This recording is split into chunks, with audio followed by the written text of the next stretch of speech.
Grad Beograd će u narednih nedelju dana biti domaćin treće međunarodne studentske nedelje koje će okupiti oko 200 akademaca iz više od 40 zemalja Evrope i sveta. Pod sloganom Izazovi promena Međunarodna studentska nedelja trajaće do 16. avgusta.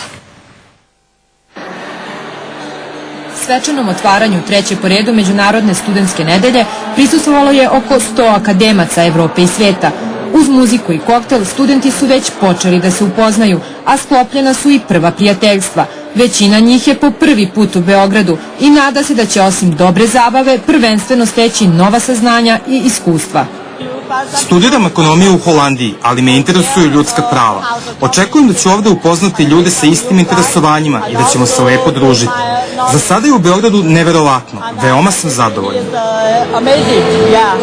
Uznao sam već mnogo ljudi i super se zabavljamo, divno je, očekujem da ćemo razvijeniti iskustva, znanja dosadašnja i da ćemo se još družiti.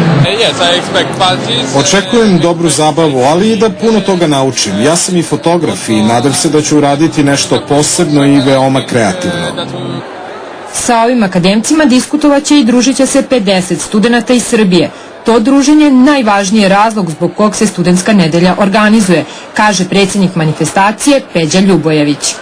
Ono što mi pokušavamo da uradimo, čak i kada bude postavljen taj beli Schengen, dosta mladih ljudi neće imati priliku da izađu iz zemlje zbog finansijske situacije, a mi na ovaj način dovodimo strance u Srbiju, omogućavamo mladim ljudima da upoznaju strance, svoje kolege i da ostvare nova prijateljstva i da počnu eventualno rade nekim novim projektima.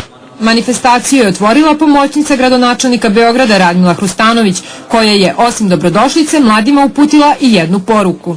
Da ne odustaju, da pitaju, da ispituju, da odgovaraju na pitanja, da budu hrabri, da svoja znanja upotrebe za boljitak ovog sveta, jer ovo jesu mladi lideri koji će sutra voditi svet, ja sam sigurna, bolje nego što smo mi to sada radili. Međunarodna studentska nedelja sastoji se od edukativnog dela koji čini 10 radionica i 2 otvorena predavanja, ali i zabavnog dela u okviru kog će se održati žurke na otvorenom.